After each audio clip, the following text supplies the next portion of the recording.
Okay, सुनाई दे रहा है? क्लियर? सर। हाँ सर। ओके, तो आज हम लोग जो करेंगे, स्टार्ट कर रहे हैं with dual nature of electron.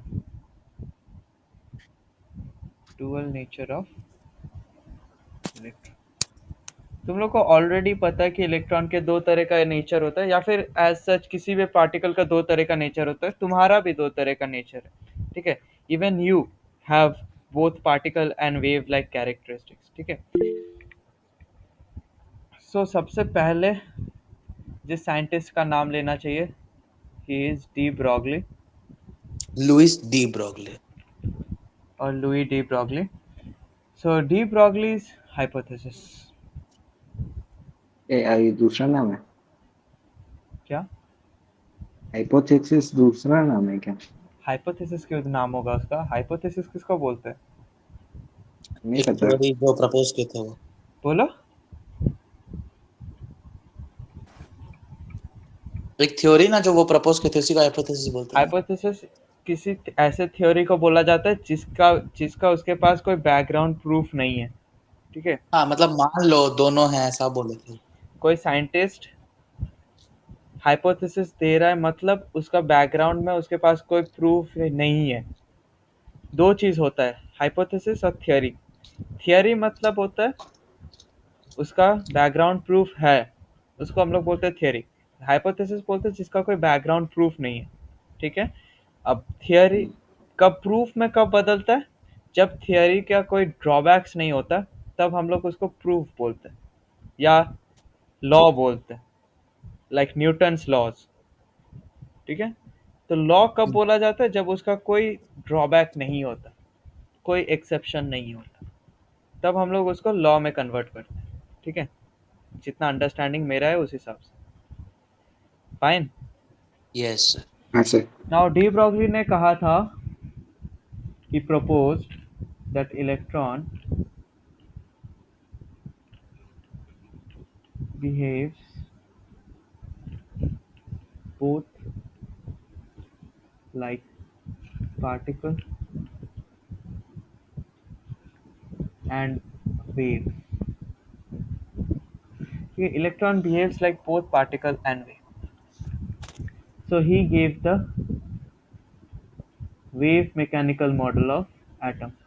Wave mechanical अच्छा इसको क्वांटम मैकेनिक्स भी बोलते हैं ना। model of atom. हाँ, नेक्स्ट, इसको क्वांटम मैकेनिक्स बोलते हैं कॉलेज में, ठीक है। कॉलेज, अगर तुम लोग इंजीनियरिंग, लाइक हाँ ऑफ कोर्स तुम लोग इंजीनियरिंग पढ़ोगे, किसी भी फील्ड में जाओ, फर्स्ट ईयर में एक चैप्टर रहता है केमिस्ट्री में, विच इज क्वांटम मैकेनिक्स। उसमें यही सब रहता है। So wave mechanical model of atom, ठीक है। अब अकॉर्डिंग टू प्लैंक, सेम चीज हम लोग रिपीट कर सकते हैं। According to Planck, E equals to h nu equals to hc by lambda, and according to Einstein,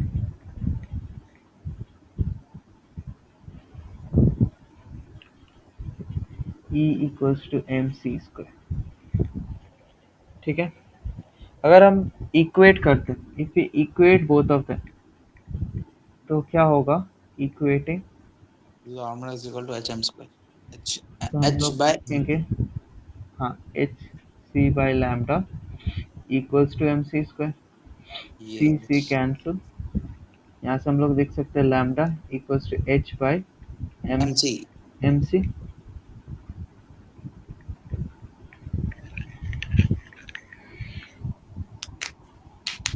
जिसको हम लोग लिख सकते हैं lambda equals to H by P, where P is what? P is the momentum. Momentum क्या होता है? Mass into velocity. हाँ तो हम लोग यहाँ से फिर लिख सकते हैं कि lambda is inversely proportional to P. यहाँ तक कोई दिक्कत है? ना, तो हम तो ऐसे भी लिख एम पी सकते हैं इक्वल्स ना। टू मोमेंटम होता है। Momentum P equals to M v इस मोमेंटम का नाम क्या है? Linear momentum. तुम लोग अभी जो पढ़ रहे थे पहले in Bohr, that was angular momentum. दोनों में ये कंफ्यूज नहीं होना। Hmm. Linear momentum multiplied by radius vector gives you angular momentum. ठीक मैं है? बोल रहा था सर, इसको तो हम डायरेक्ट लिख सकते हैं ना, lambda is inversely proportional to mass and velocity. हाँ, लिख सकते हो। Lambda is inversely proportional to mass and velocity. अब काइनेटिक एनर्जी का फॉर्मूला क्या है? Half M V square. Half M B square. इसको हम लोग ऐसे लिख सकते हैं, half M V into V. Multiplied by V. इसको हम लोग ऐसे लिख सकते हैं, हाफ इंटू वी ना करके हम लोग M V square by V लिख सकते हैं। Half M V square by M. इसको हम लोग पी स्क्वायर बाई एम लिख सकते हैं। हाँ, p/2 है, स्क्वायर यहाँ बाय से 2 है। हम लोग को क्या मिलेगा? P square equals to 2m/e। यहाँ से हम लोग को पी का वैल्यू मिल जाएगा √2m/e। इसको we can put it over here. तो हम लोग का लैम्डा क्या आ जाएगा? h/√2m/e। This is another important formula. Sir इतना झोल क्यों करना? क्योंकि कभी भी इलेक्ट्रॉन का तुम मोमेंटम नहीं निकाल पाओगे, लेकिन तुमको उस इलेक्ट्रॉन का काइनेटिक एनर्जी पता हो जाएगा, क्योंकि तुमको इलेक्ट्रॉन का टोटल एनर्जी पता है, पोटेंशियल एनर्जी कैलकुलेट किया जा सकता है, तो काइनेटिक हाँ, एनर्जी मिल जाएगा। तो ठीक है? टोटल एनर्जी नहीं पता रहेगा तो काइनेटिक एनर्जी कैसे निकालेंगे? Total potential energy energy. हमेशा पता रहता है, जो बोर्ड से कैलकुलेट करते हो तो। ओह, फिर पहले उसको भी निकालना पड़ेगा। मैं बता रहा हूँ इन एन एक्सपेरिमेंटल सेटअप कैसे किया जाता है, क्यों हम लोग काइनेटिक एनर्जी पे इतना फोकस कर रहे हैं, मोमेंटम पे फोकस नहीं कर रहे, यह बताने का कोशिश कर। Oh, clear?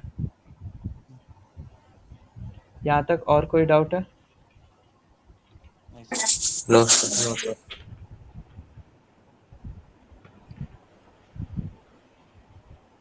तो ये हो गया। इसके बाद सर ये सब डेरिवेशन याद करना जरूरी रहता है क्या? नहीं। कौन पूछ रहा है? कोई सा भी, जितना जितना भी अभी तक पढ़े। कौन पूछ रहा है? ANURAG। देखो, तुम क्या चाहते हो? फॉर्मूला याद रखने का कोशिश करोगे तुम? केमिस्ट्री में इतना फॉर्मूला है, तुम याद कर रख के खत्म नहीं कर पाओगे। ठीक है? यूजुअली हम लोग क्या याद रखते हैं? Lambda equals to h/p। ये भी याद नहीं रहता। ठीक है? हम लोग तो यहाँ से एग्जाम में फॉर्मूला डिराइव करते हैं, ये E equals to H nu पता होता है, E equals to M C square, ये याद रहता है। इसके बाद लैम्डा इक्वल्स टू h/p होता है, फिर लैम्डा इक्वल्स टू h/√2m/e, ये भी याद नहीं रहता एग्जाम के टाइम। इतना तक भी निकालना पड़ता है कभी कभी।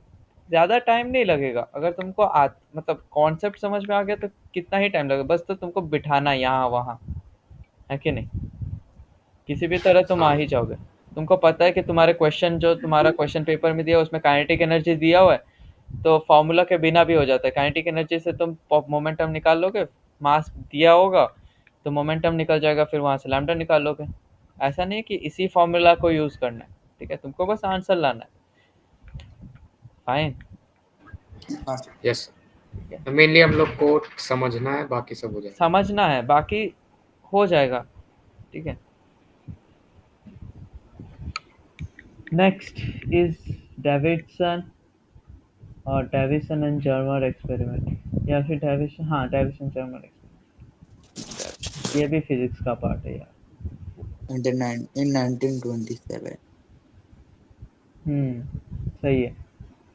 डेविसन जर्मर मॉडिफिकेशन बोलते हैं,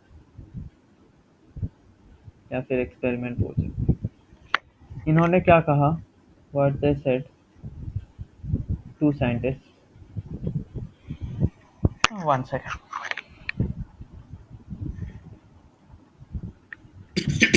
বল বল। আমি ক্লাস নিচ্ছি রে, আমি বলতে পারবো না রে। হ্যাঁ।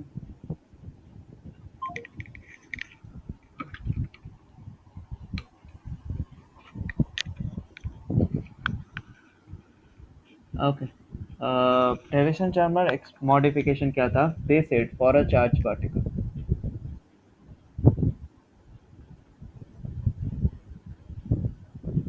for a charged particle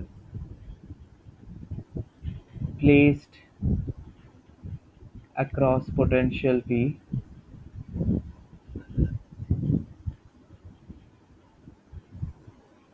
energy कितना होता है उसके पास?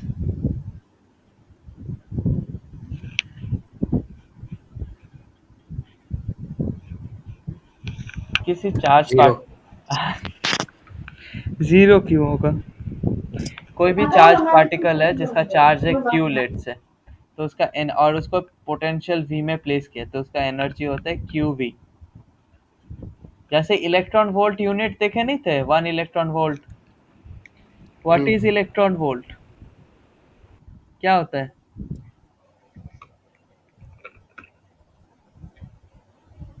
बोलो।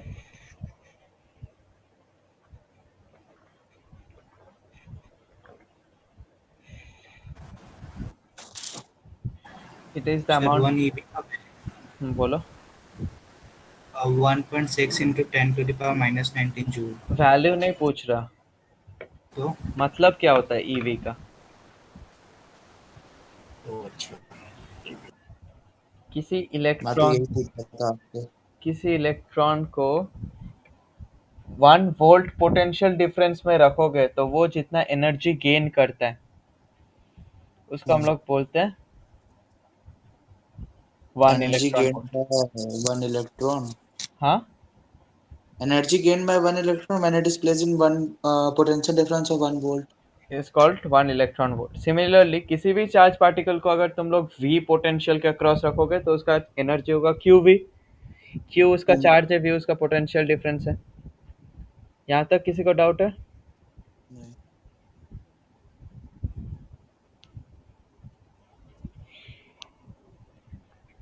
तो हम लोग लिख सकते Q V equals to half M V square, क्योंकि उसका जितना भी एनर्जी है वो उसका कन्वर्ट हो जाता है इन काइनेटिक एनर्जी, तब जाके तो वो एक्सेलरेट करता है ना। हाँ। तो यहाँ से you can write 2 QV m equals to M square V square, और 2 QV m equals to P square. यहाँ से तुम लिख सकते हो P equals to root over of 2 QV m, और 2 MQV भी लिख सकते हो। बेसिकली जहाँ पे KE था उसके जगह पे हम लोग अभी QV लिख रहे हैं, ये सर, वही और कुछ डिफरेंस नहीं है। सो मैं व्हाट इज वही बोल रहा तो एक चार्ज, कोई भी चार्ज पार्टिकल हो, पोटेंशियल V में है और मास m है, तो उसका मोमेंटम इतना होगा। अब मोमेंटम तुमको पता है तो तुम लैम्डा निकाल सकते हो। हूँ। हाँ, सो लैम्डा कितना होगा? h is by equal to 1, हाँ, root root 2 QV m। Sir एक बार ऊपर करिए, हाँ, और ऊपर, और ऊपर, और ऊपर, और ऊपर। ओ हाँ, ठीक है, ठीक है, ठीक फाइन। तो ये हो गया। So for any charge particle, for any charge particle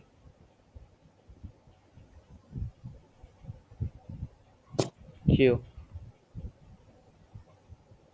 at potential difference v, ठीक है, तो ये हो जाएगा उसका लैम्डा। ठीक है, हाँ।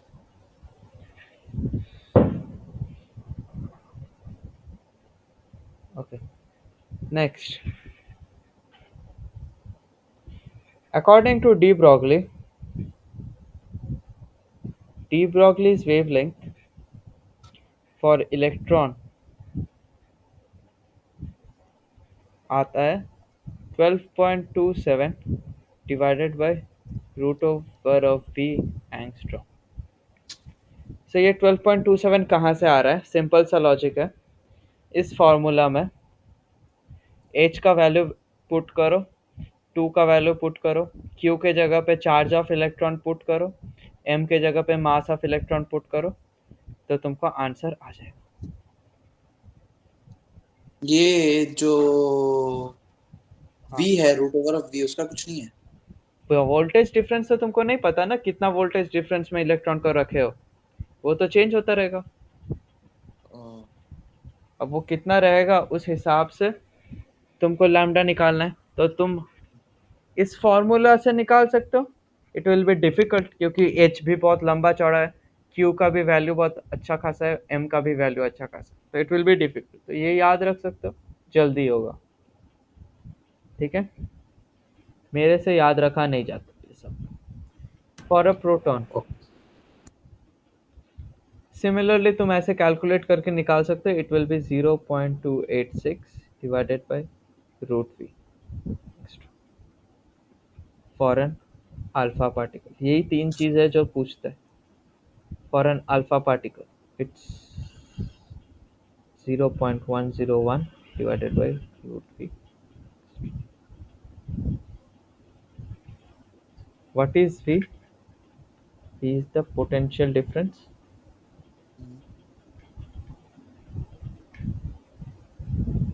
that accelerates the charged particle.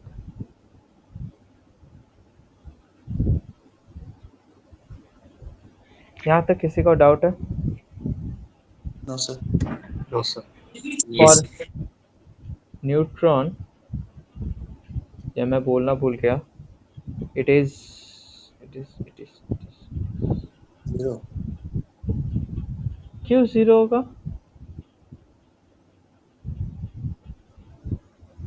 h by not defined. नहीं, क्यों नॉट डिफाइंड होगा? मास जीरो ना, मास जीरो होता है न्यूट्रॉन का, चार्ज। चार्ज जीरो होता है न्यूट्रॉन का, तो उससे क्या डिफरेंस है? तुम ये वाला फॉर्मूला नहीं लिख सकते, अच्छा, यहाँ h पर बाई रूट टू एम के ई, ये तो लिख सकते हो। हाँ, कहीं तो नहीं पता। तो यहाँ से इसका आता है, कितना आता है? 0.286। प्रोटॉन का जितना आता है उतना ही आता है इसका, divided by root over of, यहाँ पे ई लिखना है, ई एनर्जी और kinetic energy in electron volt angstrom. Unit is very important. Okay, ये kinetic energy is in electron volt, ये दिया हुआ रहना चाहिए एग्जाम में। ठीक है, और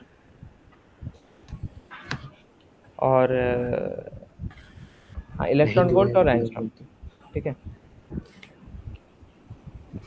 किसी भी gas molecule, for any gas molecule, ये हम लोग गैसियस स्टेट बोल के एक चैप्टर है तुम लोग का, स्टेट्स ऑफ मैटर में ही है शायद गैसियस स्टेट, तो उसमें पढ़ोगे, फिर भी मैं बता दे रहा हूँ। उसका लैम्डा होता है h by mass multiplied by V R M S, जिसको हम लोग लिख सकते हैं h बाय रूट 3m/kT। ठीक है, RMS। RMS होता है, what is VRMS? VRMS is root mean square velocity. और ये KT क्या होता है? K is Boltzmann constant, value मुझे अभी याद नहीं है। ठीक है, बोल्ट्जमैन कांस्टेंट और T? 8.85 multiplied by 10⁻12 coulomb dot dot dot कुछ यूनिट था इसका, यूनिट याद नहीं है। और T is temperature in kelvin. ठीक है,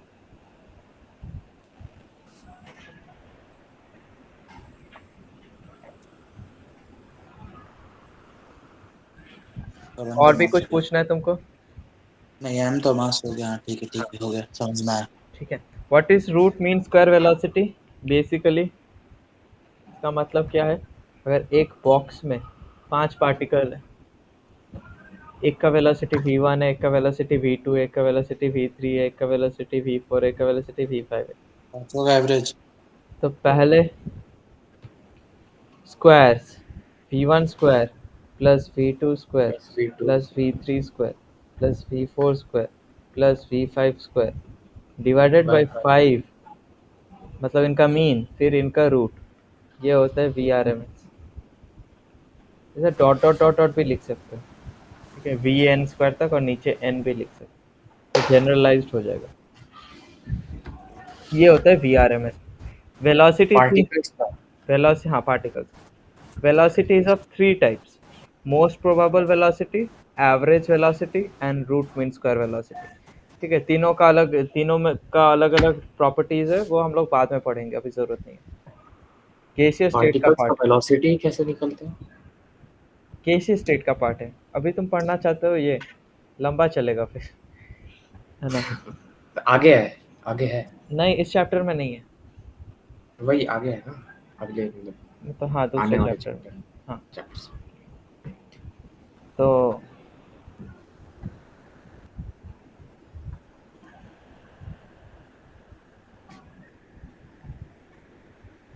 now next, Bohr's model versus de Broglie's model, या फिर de Broglie's इक्वेशन बोल सकते हैं। इस बेसिकली इक्वेशन, कोई मॉडल तो नहीं दे रही है। तो बोर ने क्या कहा था, mvr equals nh by 2 pi, this is the angular momentum, integral multiple of h by 2 pi। ठीक है,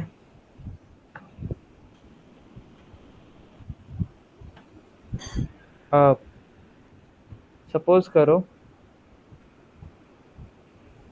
ये एक ऑर्बिट है, अच्छे से सुनना, दिस इज न्यूक्लियस, इसमें एक ऑर्बिट में इलेक्ट्रॉन घूम, if an electron is moving in the form of a wave, तो वो कुछ ऐसा वेव्स बना रहा है, हाँ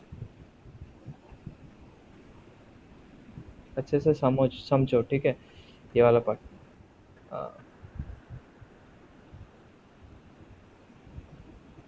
ठीक है, तो ये वेव आके यहाँ पे कंप्लीट होगा कि नहीं?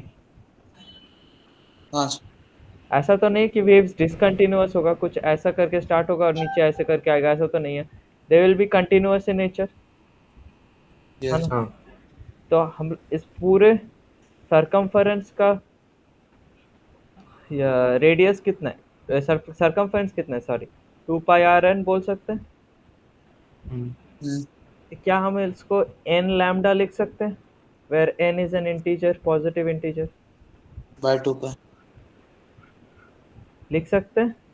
हाँ यस तो हम लोग यहाँ से लिख सकते हैं कि lambda equals to 2πrn/n, yes ठीक है।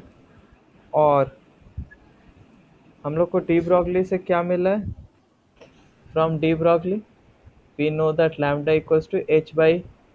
h by अगर हम इन दोनों को इक्वेट करते हैं, इक्वेटिंग लैम्डा,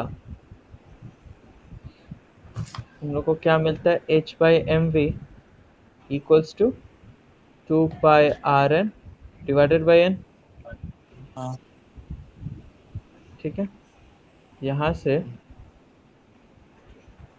mv को इस तरफ लेके जाओ, बाकी सब कुछ इस तरफ लेके जाओ, तो क्या तो होगा, NH का 2R। mv rn equals to हाँ is equal nh by NH 2R 2 2 pi हाँ।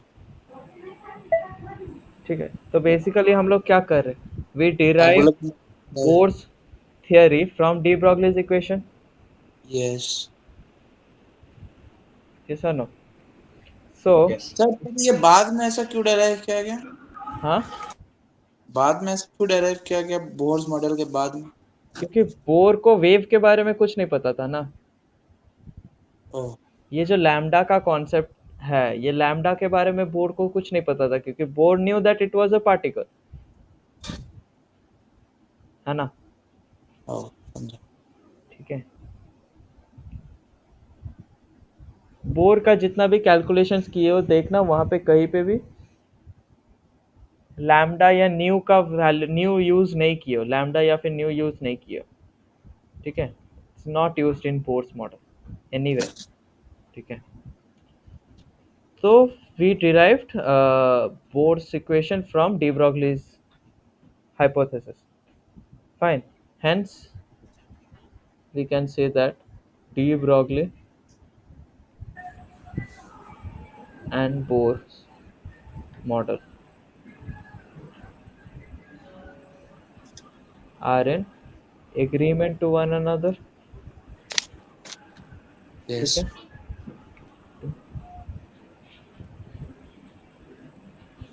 फाइन। तो इसीलिए बोर का मॉडल इतना पावरफुल हो गया। ठीक है, बाद में कि बोर का मॉडल यूजुअली कोई चैलेंज नहीं कर रहा था, but then there was a person who came to challenge it. ठीक है, बहुत दिन तक इसको कोई चैलेंज नहीं किया, क्योंकि after many years de Broglie का हाइपोथेसिस आया था, and D Broglie's hypothesis explained the Bohr's model again, so confirmed the Bohr's model basically। तो सब सोचा कि Bohr's model सही होगा, yes or no, because different theories later on are also proving the same thing, पर ऐसा नहीं था। but ऐसा नहीं था। ठीक है, nobody tried to like contradict, but एक टाइम के बाद there was a person who came to contradict, his name was Hinsberg, Heisenberg। Heisenberg. Sommerfeld भी तो था, वो एक्सटेंशन दिया था। वो तो एक्सटेंशन दिया था ना, कॉन्ट्राडिक्ट तो नहीं किया था कोई। तो कुछ एक्स्ट्रा। कॉन्ट्राडिक्ट मतलब क्या होता है हाँ कि बोल रहा है कि वो सही नहीं है, बोर का, हाँ। बोर का model is not correct. So Heisenberg लाया था अपना हाइजेनबर्ग्स अनसर्टेनिटी प्रिंसिपल।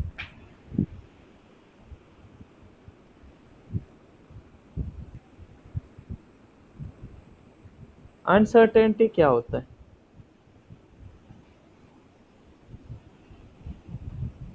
अनसर्टेनिटी का मतलब क्या है इन इंग्लिश? मतलब कुछ अनसर्टेन होना, मतलब सर्टेन लिमिटेड होता है, अनसर्टेन मतलब कुछ अलग। सर्टेन मतलब जिसके बारे में हम लोग को नहीं पता है, हाँ। है कि नहीं? तो उसने कहा, what did Heisenberg say, it is impossible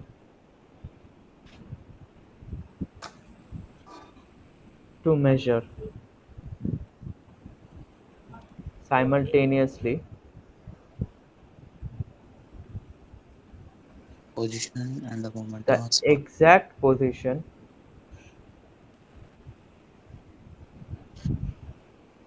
and momentum exact momentum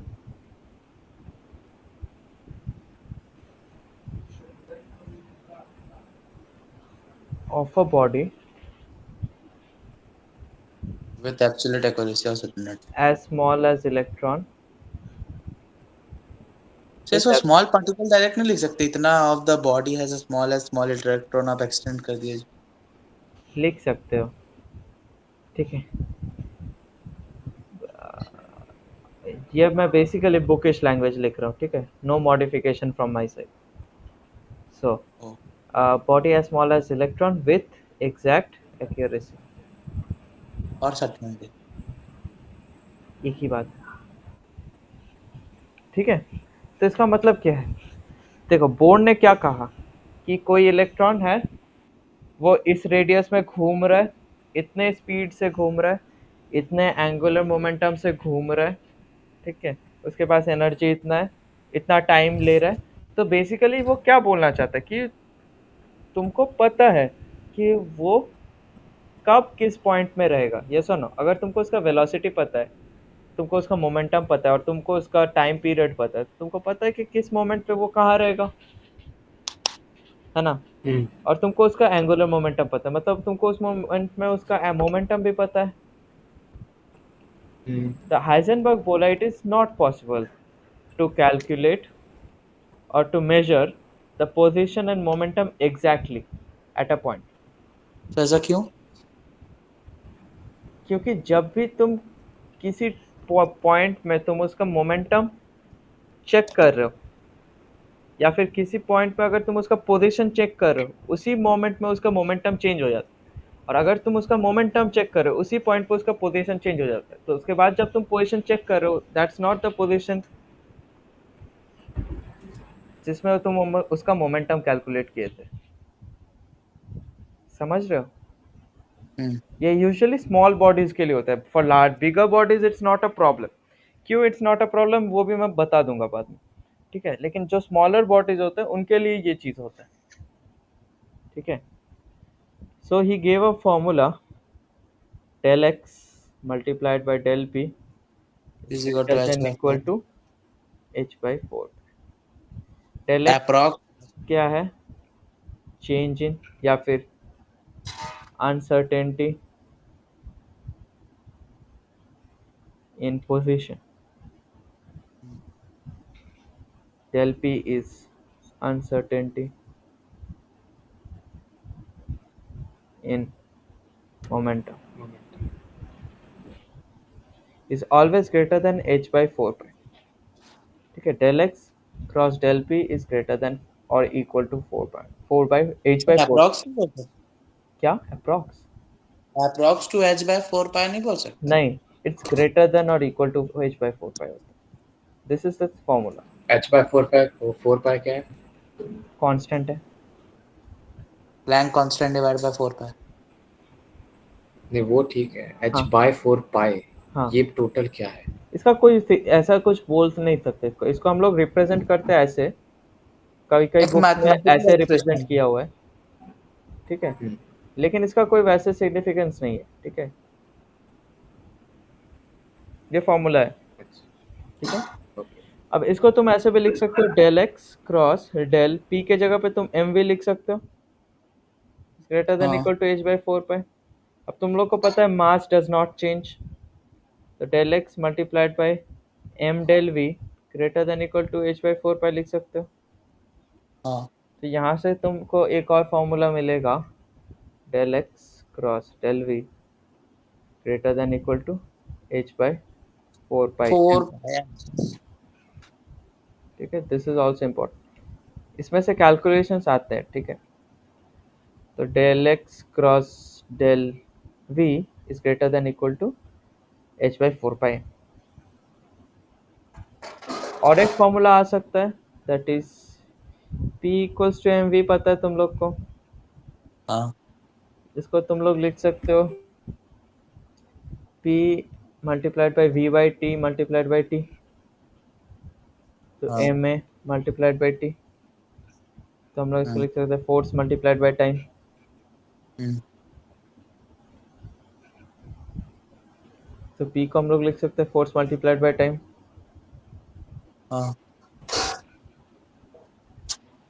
P को हम लोग जब एक्स के साथ मल्टीप्लाई कर रहे हैं, जैसा हम लोग क्वेश्चन में इक्वेशन में करते हैं, तो इस साइड भी हम लोग एक्स से मल्टीप्लाई करेंगे। हम्म, फोर्स मल्टीप्लाइड बाय एक्स कितना होता है? एनर्जी होता है। नहीं पता है तो हाँ पता कर लो अभी, ठीक है। फोर्स एनर्जी होता है फोर्स मल्टीप्लाइड बाय डिस्टेंस हाँ हाँ ट्रैवल, हाँ right. पता ठीक है। पता। हम्म, एनर्जी मल्टीप्लाइड बाय टाइम हो जाएगा। तो हम लोग लिख सकते हैं del E multiplied by del T is greater than equal to H by 4 pi. ये सुनो, हाँ ये एक और फॉर्मूला हो गया। तो ये x ई कैसे हो? एक्स एक पी और कैसे हुआ मतलब? 4 इंटू एक्स किए ना आप, वो del x.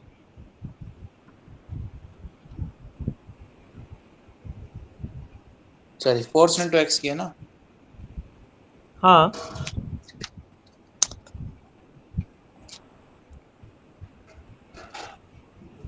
Uncertainty of moment, ओ हाँ हाँ ठीक है ठीक है ठीक है, मैं समझ। सब कुछ तोड़ के बताना पड़ता है नहीं। नहीं नहीं नहीं, ये नहीं, हाँ वही बोला था, एक्स जो था क्या याद नहीं आ रहा था क्या सिग्निफाई था।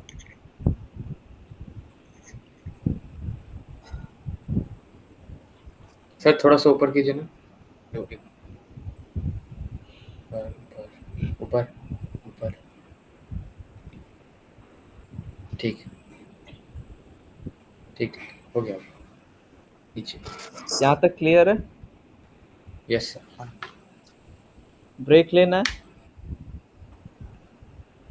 ये नहीं सर। गाना खत्म कर लेते हैं, फिर ले लेंगे। हाँ, हैंड्सवर्क खत्म कर लेते हैं। हैंड्सवर्क खत्म हो गया। हो गया ना? इसके बाद इस पे क्वेश्चन होता है कुछ, लेकिन हम लोग क्वेश्चन डिस्कस करेंगे बाद में, ठीक है? तो आगे पढ़ते हैं। ब्रेक लेना है किसी को? सर 1 घंटा भी नहीं हुआ है। नहीं अच्छा ठीक है, 1 सेकंड रुको फिर। हाँ, చిన్న చోట్ల ఎలా टायर्ड बड़ा अच्छा।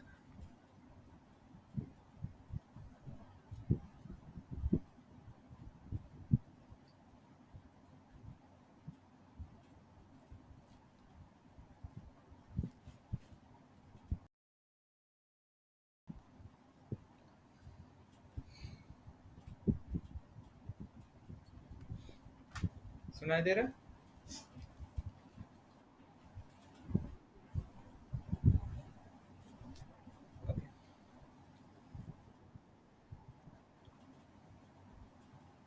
दबा है, ठीक है, करते हैं ना, क्या दिक्कत है?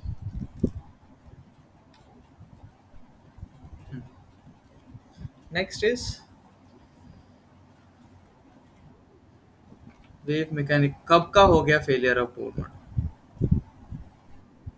Next is wave mechanical model of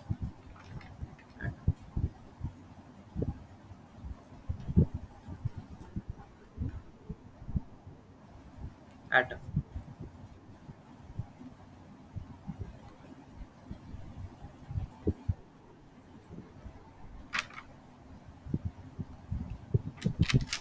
wave mechanical model of atom, ठीक है? सो अभी तक हम लोग जो भी पढ़ रहे थे, most of it was quantum mechanics, quantum mechanical model, ठीक है? अभी हम लोग जो पढ़ेंगे that is wave mechanical model या वेव मैकेनिक्स। सो वेव मैकेनिक्स में जो साइंटिस्ट है उसका नाम है Irwin स्क्रॉडिंजर।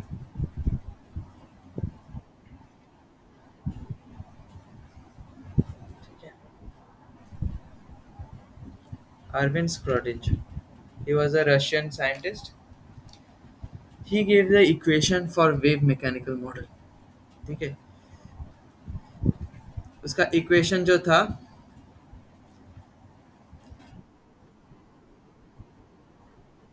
D D X square of psi D two D X square of psi plus D two D Y square of psi plus D two D Z square of psi. हम लोग psi, this is psi which is the wave function।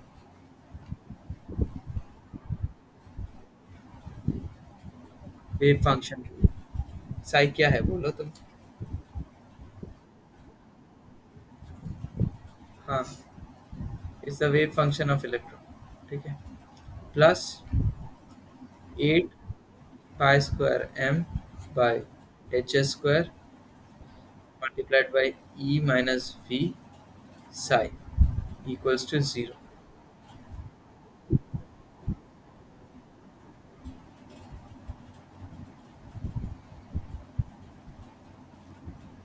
ये होता है psi is wave function of electron, ठीक है? So wave function of electron से हम लोग को पता चलता है कि इलेक्ट्रॉन का पोजीशन कहाँ हो सकता है, ठीक है? अब मैं बता रहा हूँ, पहले मेरा बात सुनो, ठीक है? तो यहाँ पे क्या किया गया है, all the conditions are considered कि कहाँ कहाँ इलेक्ट्रॉन हो सकता है, फिर उसको पूरा जोड़ा गया है, ठीक है? कहाँ इलेक्ट्रॉन हो सकता है, इट्स अ प्रोबेबिलिटी, है ना। तो तुम जब सारे प्रोबेबिलिटी को ऐड करोगे कि कहाँ कहाँ इलेक्ट्रॉन हो सकता है, तो उसका कितना वैल्यू आएगा, 1। यस और नो। उसका डिफरेंशिएशन जब तुम करोगे तो उसका वैल्यू कितना है, 0। तो बेसिकली वही किया गया है यहाँ पे, ठीक है। तुम लोग को ज्यादा डिटेल में यहाँ पे जानने का कोई जरूरत नहीं, बस फॉर्मूला जानना होता है। फॉर्मूला का कोई एप्लीकेशन नहीं जानना होता है, ठीक है। बस कौन सा चीज क्या है ये जान लो, ठीक है। Psi is the wave function, X Y Z these are the coordinates of the Cartesian system. तुम लोग को पता है Cartesian system, X Y Z, ठीक है। तो कार्टेशियन सिस्टम का 3 कोऑर्डिनेट है, एक्स वाई जेड, क्योंकि हम लोग तीनों प्लेन में हम लोग कंसिडर कर रहे हैं कि कहीं ना कहीं तो इलेक्ट्रॉन ऑब्वियसली होगा। Plus 8 pi square M by square multiplied by E minus V psi is equal to 0, ठीक है। This is mostly looking into the angular part and all, ठीक है। और कुछ कुछ पार्ट होता है जिस पर ये फोकस कर रहा है, जहाँ पे E is your kinetic energy, V is your potential difference,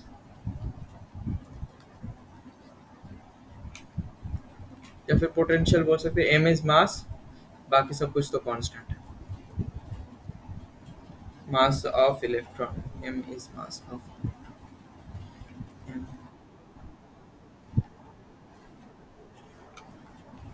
ये क्यों आया, कैसे आया, ये कॉलेज में पढ़ा जाता है, ठीक है। इट्स हायर स्टडीज, कॉलेज में फर्स्ट ईयर में तुमको पढ़ाया जाएगा इसका डेरिवेशन, क्योंकि तुमको अभी D D two D Z two का मतलब ही नहीं पता, है ना। तुम लोग को डी डी जेड का नहीं मतलब पता है, बेसिकली दैट्स डिफरेंशिएशन, जो तुम लोग क्लास 12th में पढ़ोगे या फिर क्लास 11th के एंड में, है ना। तो भी कैसे मैं समझाऊँ तुम लोग को, नहीं समझा सकता, ठीक है। अब एक फंक्शन पे साइज ऑफ वेव फंक्शन, ठीक है, एक फंक्शन पे तुम कैसे ऐसे पुट कर सकते हो, ये मैं नहीं समझा सकता हूँ, समझाने का मन भी है, लेकिन beyond the scope of chemistry, ठीक है। टाइम बहुत ज़्यादा लग जाएगा, टाइम बहुत ज़्यादा लग जाएगा, क्योंकि ये जो साई है ये वेव फंक्शन, इसके बहुत सारे वेरिएबल्स हैं, ठीक है। उसमें से एक वेरिएबल है एक्स, एक वेरिएबल है वाई, एक वेरिएबल है जेड, ठीक है। तो देर आर सेवरल वेरिएबल्स, हर वेरिएबल पे इसको डबल डबल डिफरेंशिएशन किया जा रहा है, D two D X two मतलब डबल डिफरेंशिएशन। तो हर वेरिएबल पे इस फंक्शन को डबल डिफरेंशिएट किया जा रहा है, ठीक है। दो दो बार डिफरेंशिएट किया जाए, तब इसको हम लोग लिखते हैं D two D X two, D two D Y two, ठीक है। फिर बहुत कॉम्प्लिकेटेड हो जाएगा, जरूरत नहीं। सो बेसिकली समझो, X Y Z are the Cartesian coordinates,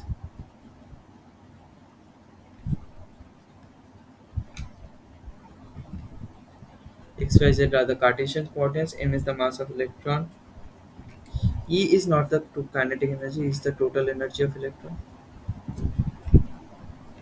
e is the total energy, ठीक है। v is the potential energy of the electron या फिर potential difference, फिर potential energy,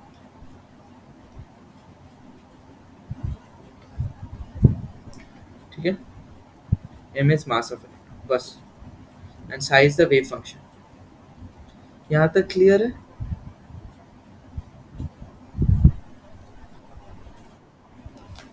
ठीक है।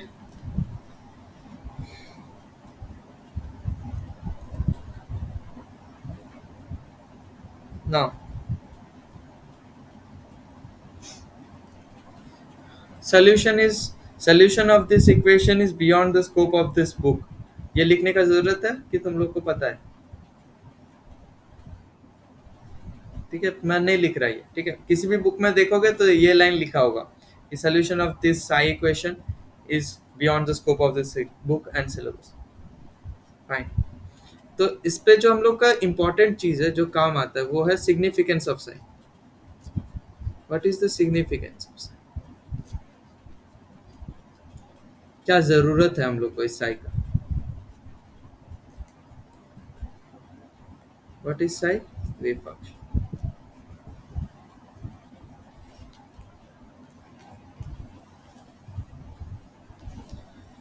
ठीक है.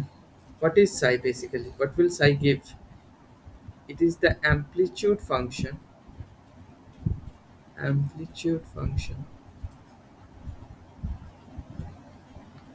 expressed in three coordinates.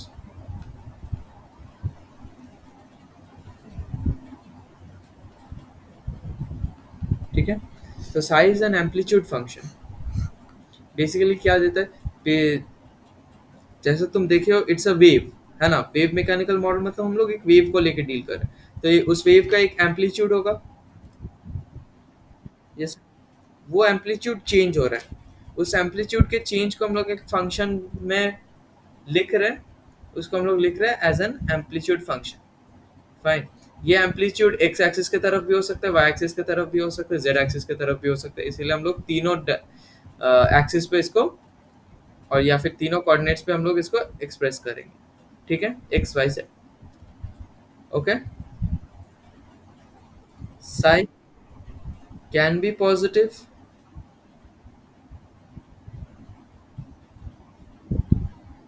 or negative. It depends on the coordinates. Coordinates पे डिपेंड करते हैं कि वो पॉजिटिव होगा कि नेगेटिव होगा. जब हम लोग सॉल्व करते हैं साई का equation, when we solve wave equation, अब जब हम लोग सॉल्व करेंगे किसी पर्टिकुलर कोऑर्डिनेट के लिए सॉल्व करेंगे, यस और नो, कि हम लोग को देखना है कि उस कोऑर्डिनेट पे इलेक्ट्रॉन है कि नहीं है, या फिर उस कोऑर्डिनेट पे उस इलेक्ट्रॉन को होने का चांस कितना है. ठीक है. तो जब हम लोग सॉल्व करते हैं, at some places psi is positive and at other places psi is negative. Negative probability का कोई मतलब होता है? कभी सुनने हो आज तक नेगेटिव प्रोबेबिलिटी? नेगेटिव प्रोबेबिलिटी बोल के कुछ नहीं होता. ठीक है. प्रोबेबिलिटी आइदर जीरो और पॉजिटिव. तो ये जो साइन नेगेटिव है, इसका कोई सिग्निफिकेंस नहीं है. Right. It has got no significance.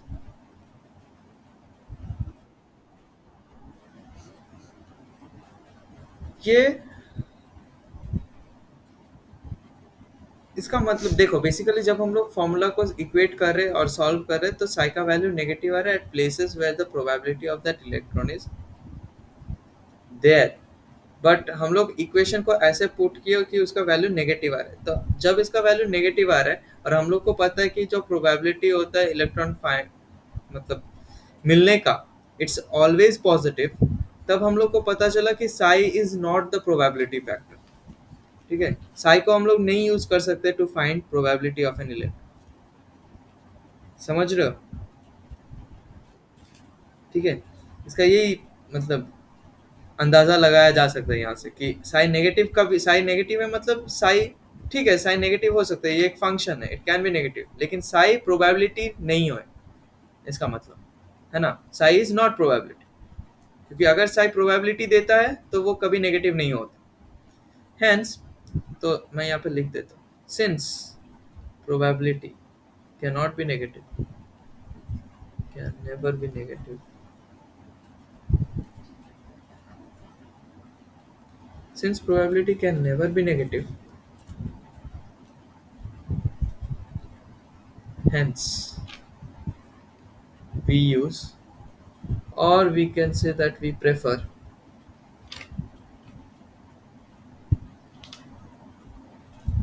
क्या प्रेफर करते हैं? we prefer psi square instead of, in place of psi. तो हम लोग psi square यूज करते हैं. psi square क्या हो सकता है? psi square can be either zero or positive, yes or no. तो जहाँ पे साइन नेगेटिव होगा वहां पे भी साइन स्क्वायर पॉजिटिव होगा. इसका मतलब क्या है? वहां पे भी इलेक्ट्रॉन रहने का चांसेस है, प्रोबेबिलिटी है, यस और no. So what is the significance of psi square?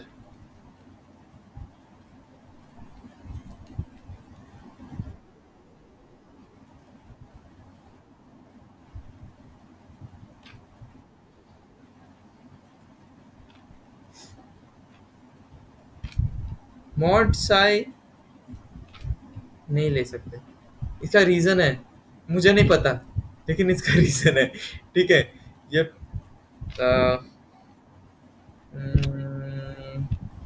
क्यों नहीं ले सकते, इट्स अ गुड क्वेश्चन। मैं तुमको नेक्स्ट क्लास में बताऊंगा इसका रीजन, मुझे नहीं पता, मुझे देखना पड़ेगा, I have to look it up. ठीक है। मॉड साई, कौन पूछे ये क्वेश्चन?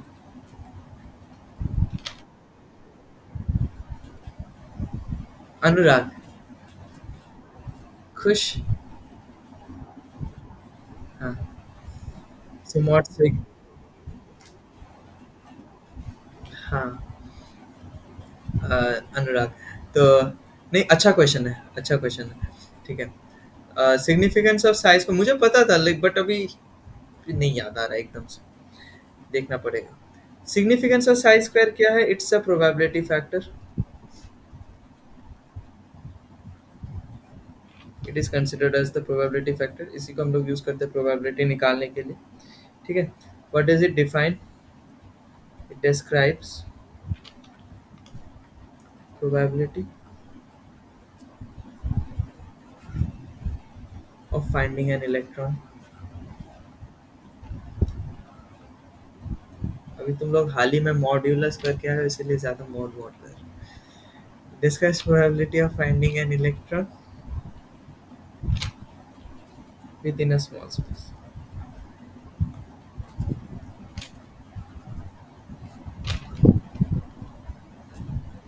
ठीक है। यहाँ तक कोई दिक्कत है? Next, what is an orbital?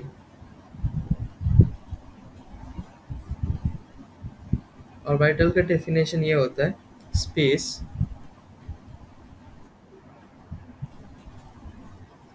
Sorry sir, three dimensional space where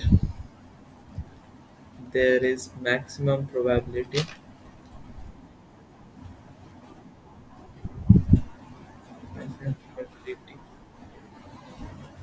of finding an electron।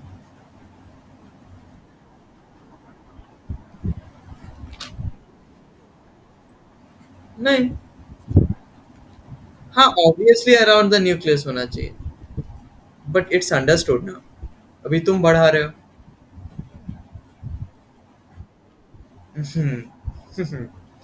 So it's basically a three dimensional space where there is maximum probability of finding an electron, बस, और कुछ नहीं। Done.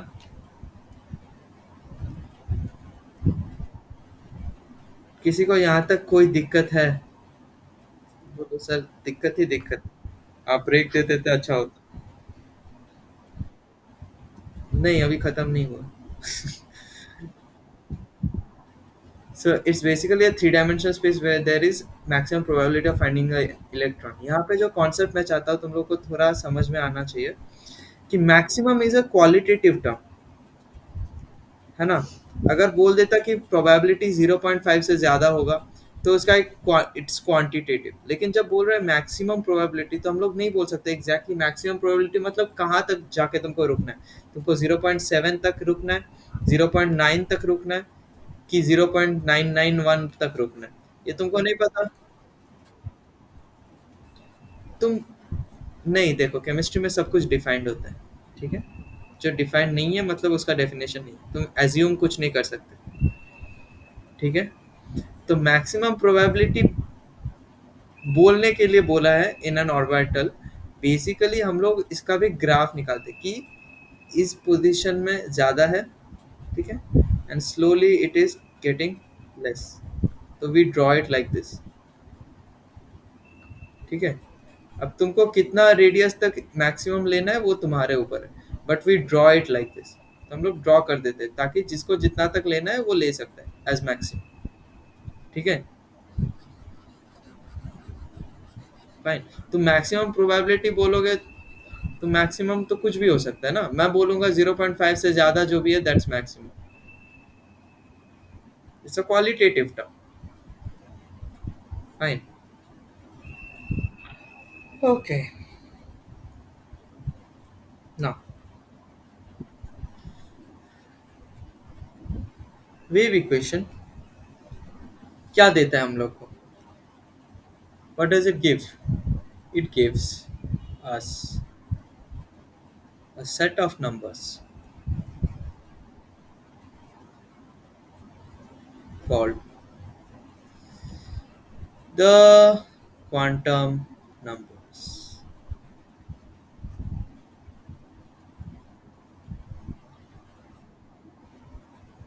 ठीक है? What do the quantum numbers say? They say two things mostly. पहला, describe energy of electron, and दूसरा, it gives info या फिर information about, क्या बोले तुम? Location, shape and orientation of what? Of orbital. या फिर तुम लिख सकते हो ऑर्बिटल को most probable distribution of electrons, orientation of most probable distribution electron, most probable distribution of electrons, ठीक है, which is basically the orbitals, nothing else. यहाँ तक किसी को डाउट है?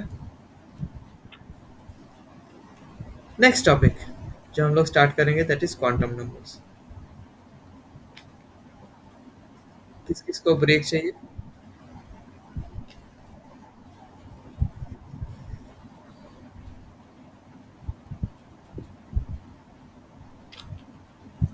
टाइम कितना हो रहा है? ओके, 1 घंटा हुआ है, ठीक है, 10 मिनट का ब्रेक ले लो, 15 मिनट का ब्रेक ले लो, 45, 11:45, 11:40, ठीक है।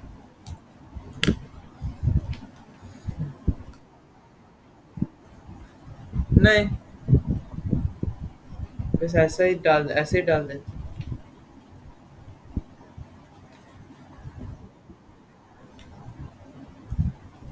अरे यार, हाँ चल रहा है, नहीं रुको, हाँ चल रहा है।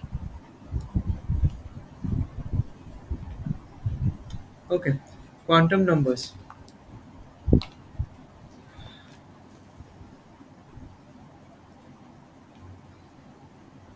ओके, जैसे मैं बता रहा था कि किसी भी पर्सन का जो एड्रेस है उसको हम लोग डिफाइन कर सकते हैं बाय 4 एंटिटीज। क्या क्या है? Country, city, street, house number, या फिर तुम स्टेट भी ऐड कर सकते हो। Country, city, street, street, house number, ठीक है। और ये हर एक पर्सन का अलग अलग होता है, ठीक है, ideally, let's say. Similarly there are 4 quantum numbers,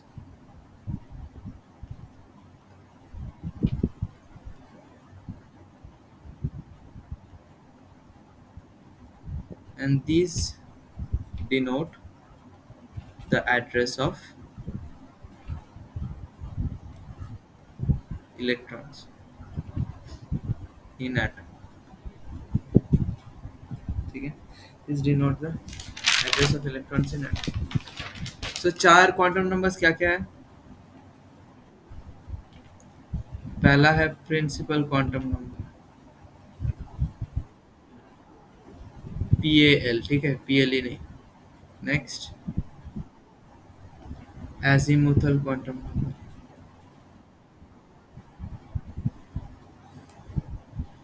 azimuthal quantum number बोल रहे हैं क्योंकि समरफील्ड ने बताया था एजीमुथल, दैट्स व्हाई समरफील्ड के ऊपर बेस्ड है। Next is magnetic,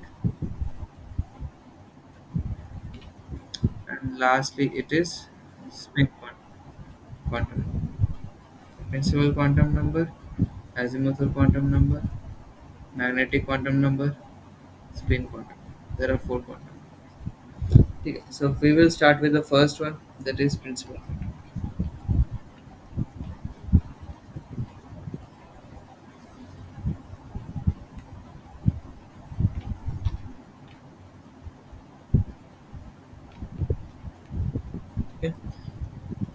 It is denoted by n. It is denoted by a small n. ये क्या रिप्रेजेंट करता है ये? It represents name, size, energy of the shell to which the electron belongs.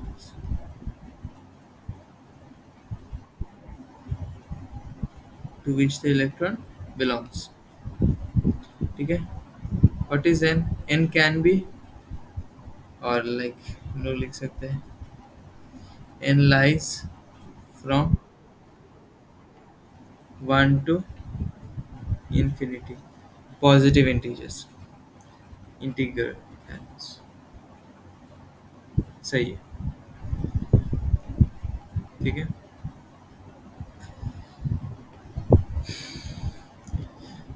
So like n क्या क्या हो सकता है? 1 2 3 4 5 ठीक है.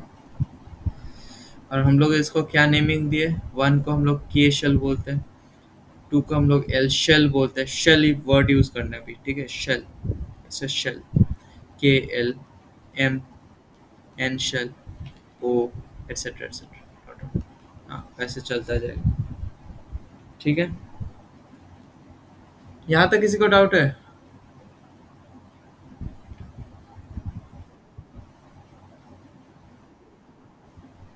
ठीक है. अब higher the value of n,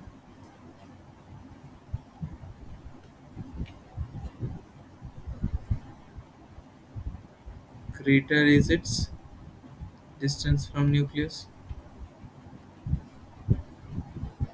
Obviously तुम लोग को पता है ये चीज, कि जितना ज्यादा n होगा उतना दूर है. ठीक है? So obviously r1 is less than r2 is less than r3 dot rn. ठीक है? r का वैल्यू क्या कैसे निकालना है? What is r? rn is basically 0.529 n square by z angstrom, where n is principal quantum. यहाँ तक किसी को डाउट है? Next, higher the value of n,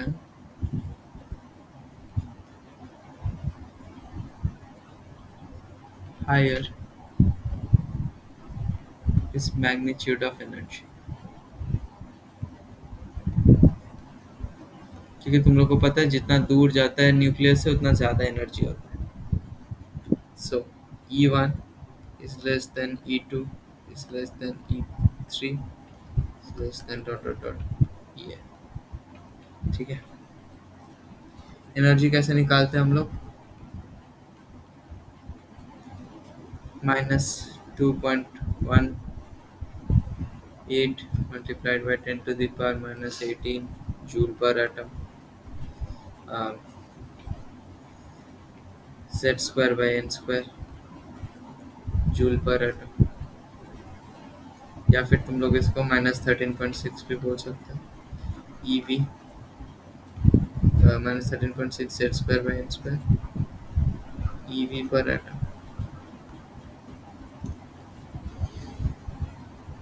यहाँ तक किसी को डाउट है?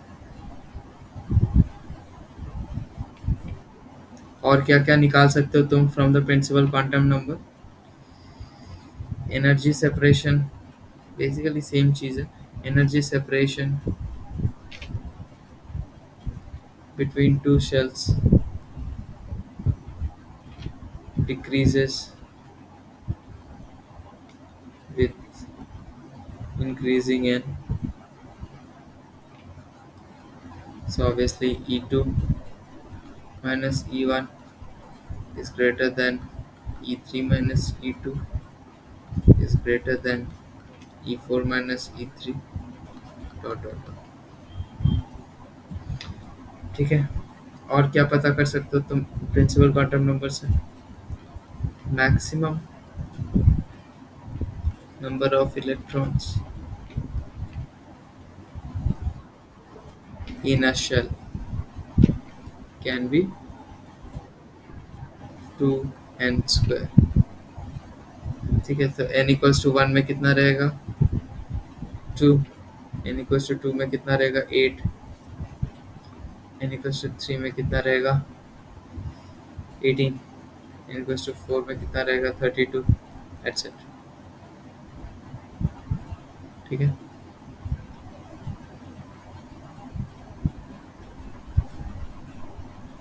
नेक्स्ट और क्या पता कर सकते हो lastly is the angular momentum.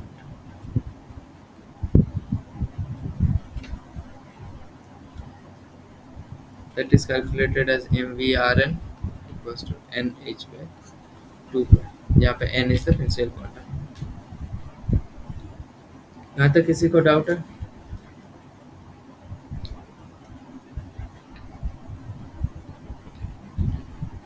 नहीं डाउट है?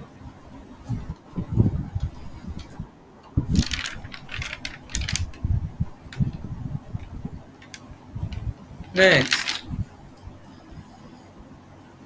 is the azimuthal quantum number. ये हो गया everything we can know about principal quantum. Next is the azimuthal quantum number. अच्छा, principal quantum number किसने दिया था? It was given by, guess करोगे?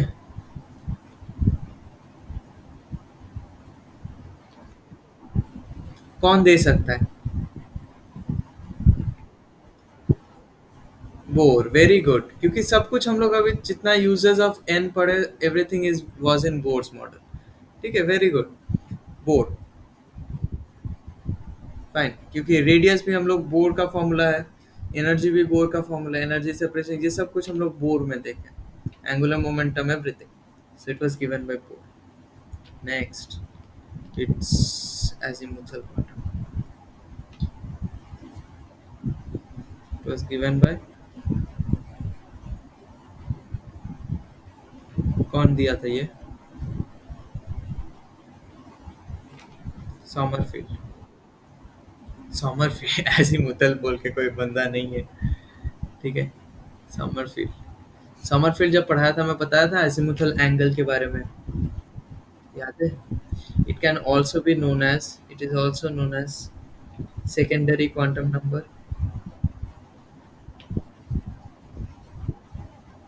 It is also known as angular quantum number.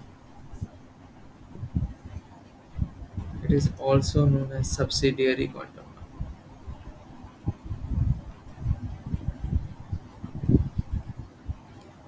ठीक है.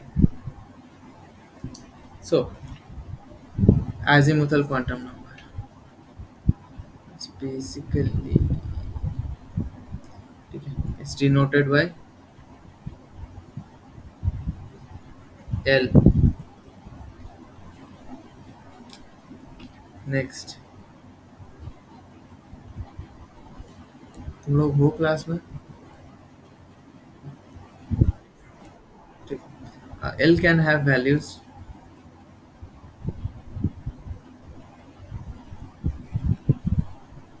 from 0 to n minus 1.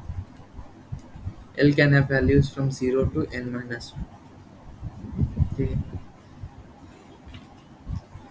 अगर L 0 हुआ तो उस हैं कब से?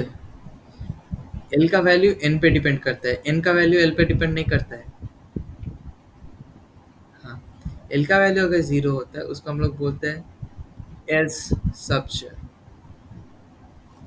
S stands for sharp.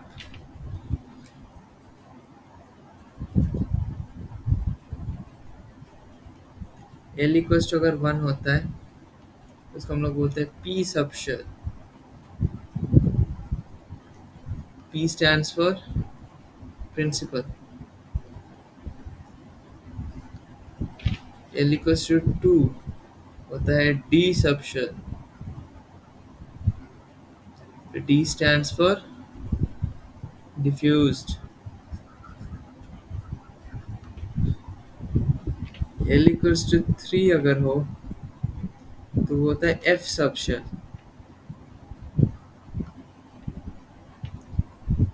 If का मतलब होता है फंडामेंटल। ठीक है, अभी तक जितने भी एलिमेंट्स है एफ सबशेल से आगे नहीं बढ़ा है कुछ। ठीक है, तो इसीलिए मैं यही तक बोल रहा हूँ। फोर और अभी तक कोई भी एलिमेंट ऐसा नहीं निकला है जो फोर्थ गया है। एल इक्वल्स टू 4 अभी तक कोई नहीं पहुंचा। ठीक है, what are the energies of various subshell. इसके बाद जी आता है ना शायद, G H, those are not significant at all. ठीक है, एनर्जीज ऑफ वेरियस सबशेल, कोई भी एलिमेंट में तुम जी या एच नहीं देखोगे। ठीक है, इट्स नॉट पॉसिबल, क्योंकि जी और एच अगर होगा तो वो तुम्हारे पीरियोडिक टेबल में फिट नहीं होगा। कैसे नहीं फिट होगा मैं बता रहा हूँ। एनर्जीज ऑफ वेरियस सबशेल, सबसे ज्यादा एनर्जी, सबसे कम एनर्जी होता है एस के पास, उसके बाद पी के पास, उसके बाद डी के पास, उसके बाद एफ के पास, डॉट डॉट डॉट, उसके बाद जी के पास, उसके बाद एच के पास, लाइक दिस। ठीक है,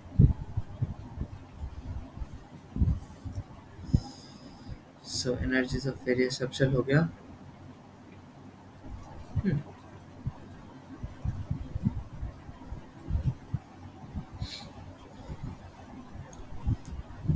Energies of various subshells with same n। ठीक है, subshells with equal L but different n, क्या होगा? एनर्जी का रेशियो, एनर्जी कंपैरिजन। इसमें obviously 4p will be greater than 3p will be greater than 2p। ठीक है, क्योंकि 4p बड़ा है, इट्स बिगर, है ना, तो ज्यादा बड़ा है तो ज्यादा एनर्जी है उसके पास, क्योंकि तुमको पता है जितना तुम दूर जाओगे तुम न्यूक्लियस से उतना एनर्जी बढ़ता है।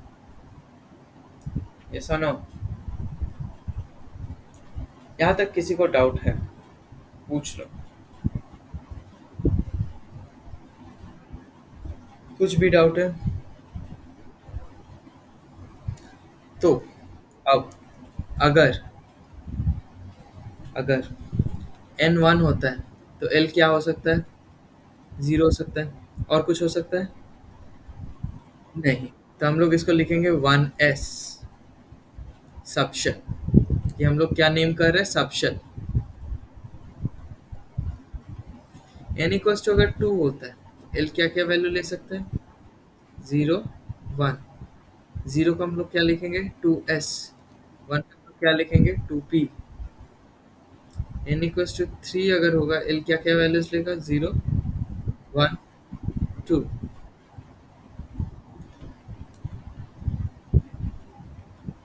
0 के लिए क्या होगा? 3s। 1 के लिए क्या होगा? 3p। 4 2 के लिए होगा 3d। n इक्वल्स टू अगर 4 जा रहा है तो l क्या होगा? 0 1 2 3, मतलब 4s 4p 4d 4f। क्या एक चीज तुम लोग नोटिस कर रहे हो यहाँ पे? Number of subshells in a shell is equals to n। अगर n 1 है तो उसमें एक सबशेल है, n 2 है तो उसमें दो सबशेल है, n 3 है तो उसमें तीन सबशेल है, सो। ठीक है,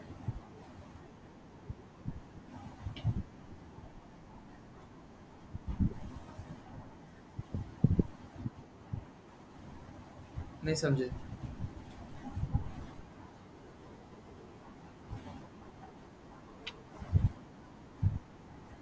वो तो इलेक्ट्रॉनिक कॉन्फ़िगरेशन हो रहा है ना, उसमें आएंगे हम बाद में। ठीक है, उसमें आएंगे, अभी तो सबशेल हुआ है, सबशेल के बाद सबशेल के अंदर भी तो होता है कुछ।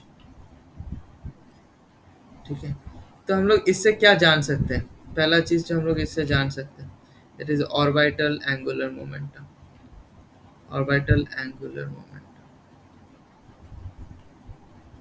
ऑब्वियसली ऑफ इलेक्ट्रॉन, और किस चीज का मोमेंटम निकालोगे तुम? हाँ, म्यू एल से रिप्रेजेंटेड होता है। It is given by root over of L, L plus one, h by two pi बाहर है, ठीक है।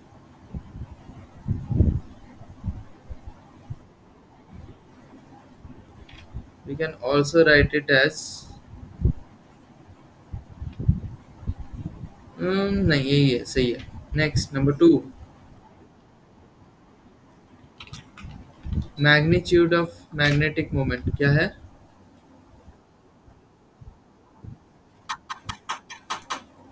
हाँ,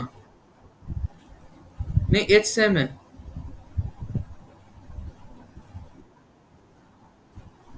वो एच तो कुछ ऐसा दिखता है ना, it's is equal to H by two pi, बताया ना मैं आज। नहीं पता क्या बोल, इसका कोई सिग्निफिकेंस नहीं है, जरूरत नहीं है कुछ। बस हर हर जगह, बहुत जगह यूज होता है एच बाई टू पाई, इसीलिए कभी कभी एच बाई टू पाई की जगह पे वो लिखा जाता है। नहीं, उसको कुछ बोलते नहीं है सच। मैग्नीट्यूड ऑफ मैग्नेटिक मोमेंट निकाल सकते हैं। किसी भी इलेक्ट्रॉन अगर घूम रहा है वो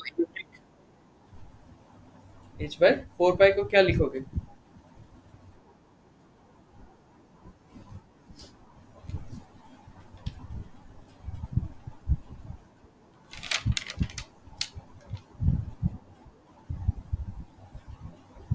ऐसा ऐसा है, एच बाई फोर पाई को बोलते कि एच बाई टू पाई को बोलते, एक बार देख लो यार, वो देख लो क्या लिखा है बुक में।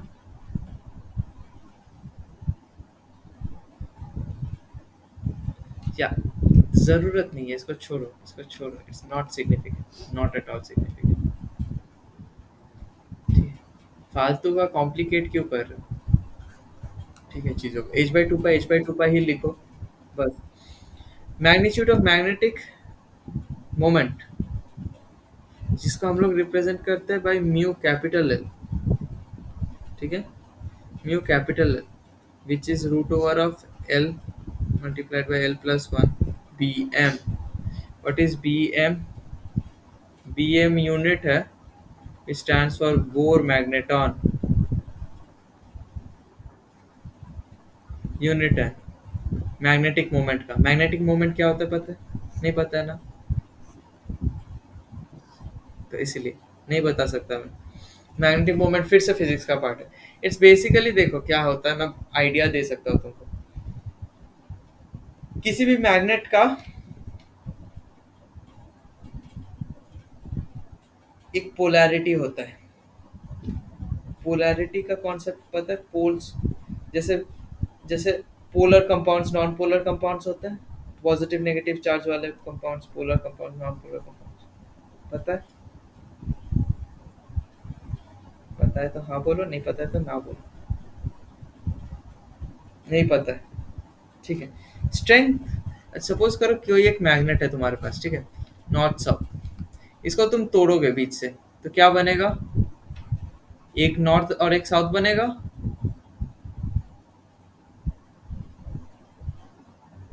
What happens when you break a magnet?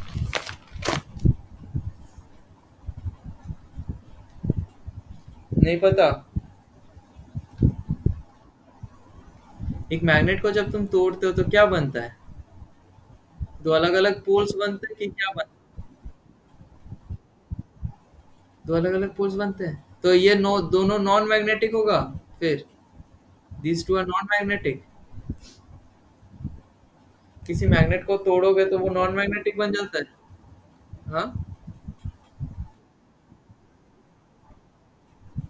तो वो एन एस, ये भी छोटे छोटे मैग्नेट्स बनेंगे। इसको तुम फिर से तोड़ो, फिर से जो बनेगा वो भी नया मैग्नेट बनेगा, and you keep on repeatedly breaking it, ठीक है। तो एकदम स्मॉलेस्ट एक पार्टिकल आएगा जिसका नॉर्थ साउथ पोल होगा, उसका जो स्ट्रेंथ है उसको हम लोग बोलते हैं मैग्नेटिक मोमेंट,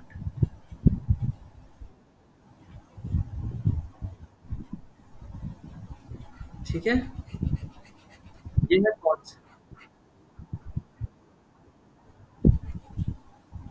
बीएम कांस्टेंट है, उसमें मैं आ रहा हूँ। मैं अभी मैग्नेटिक मोमेंट समझा रहा हूँ। जैसे पोलर कांस्टेंट, पोलैरिटी जब होता है किसी भी कंपाउंड का तो उसका डाइपोल मोमेंट होता है, ठीक है, डाइपोल मोमेंट। वैसे तुम्हारा मैग्नेटिक या फिर मैग्नेटिक फील्ड के करस्पॉन्डिंग आता है मैग्नेटिक मोमेंट, ठीक है।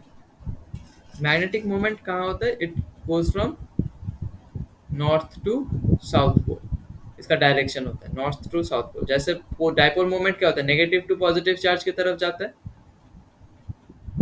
ठीक है। वैसे ही अगर तुम लोग को डाइपोल मोमेंट नहीं पता है, कोई भी दिक्कत नहीं है, बाद में पढ़ा दिया जाएगा, नेक्स्ट चैप्टर में ही है, केमिकल बॉन्डिंग में ही है, भर भर के। तो बेसिकली नॉर्थ से साउथ पोल की तरफ जाता है मैग्नेटिक मोमेंट, ठीक है। इस मैग्नेटिक मोमेंट का जो भी है स्ट्रेंथ, इसको हम लोग कैलकुलेट करते हैं by this formula, root over of l into l plus one Bohr magneton, ठीक है। मैं जब तुम लोग के क्लास में था, मुझे लगता था कि ऑर्बिटल एंगुलर मोमेंटम और मैग्नीट्यूड ऑफ मैग्नेटिक मोमेंट एक ही चीज है, क्योंकि दोनों का फॉर्मूला सेम ही है।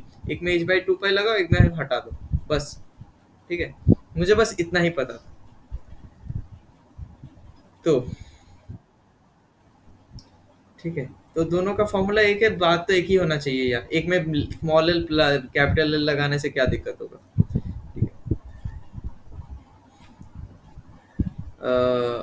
तो bore magneton, one Bohr magneton कितना होता है?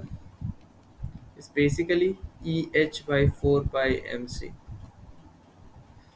बोलोगे सर अब हम छोड़ देंगे केमिस्ट्री पढ़ाना, इतना फॉर्मूला मेरे से नहीं बन पाएगा।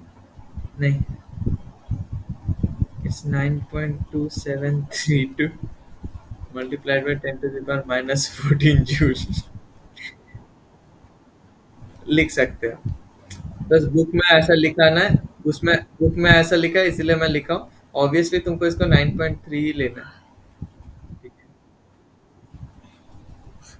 लेकिन ये जरूरत नहीं है, ये कहीं नहीं पूछेगा। अगर पूछेगा तो तुमको 1 bm का वैल्यू दिया रहेगा, ठीक है।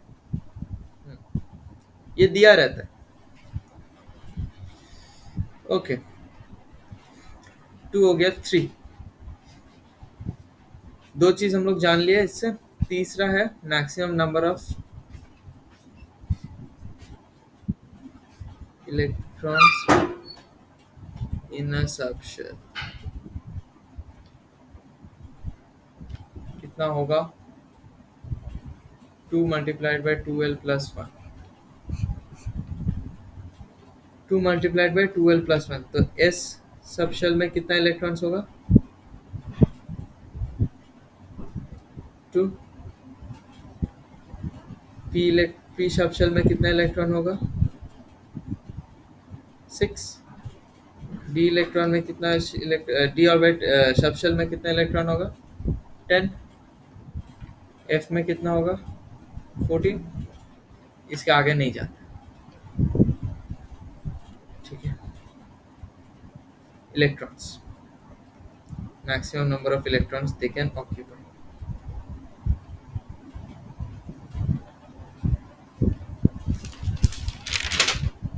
um, um, um, um,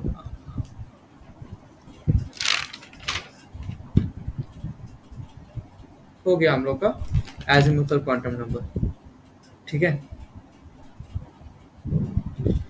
तो अगर पूछेगा कि 2p में कितने इलेक्ट्रॉन्स हो सकते हैं, क्या आंसर होगा? 3 इलेक्ट्रॉन्स। तुम लोग कितना बोले?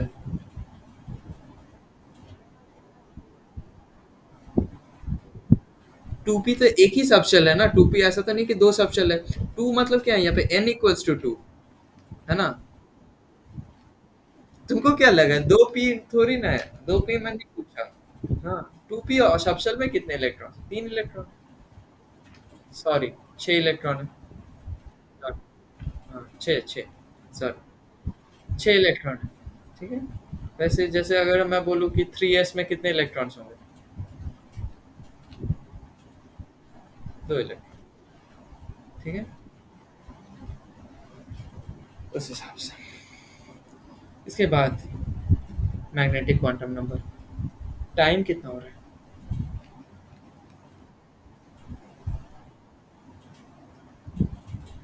12:30 हो गया।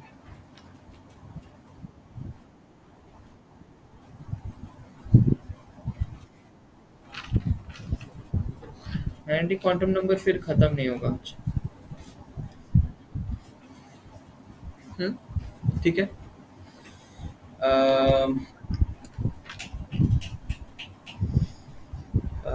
एक सेकंड। ठीक है, आज फिर यही तक होगा। मैग्नेटिक क्वांटम नंबर हटा देते हैं, नॉट नीडेड। कितनी खुशी है नहीं, खुशी देखा नहीं जा रहा है तुम लोग का मेरे से। ठीक है, चलो पॉज कर देते हैं।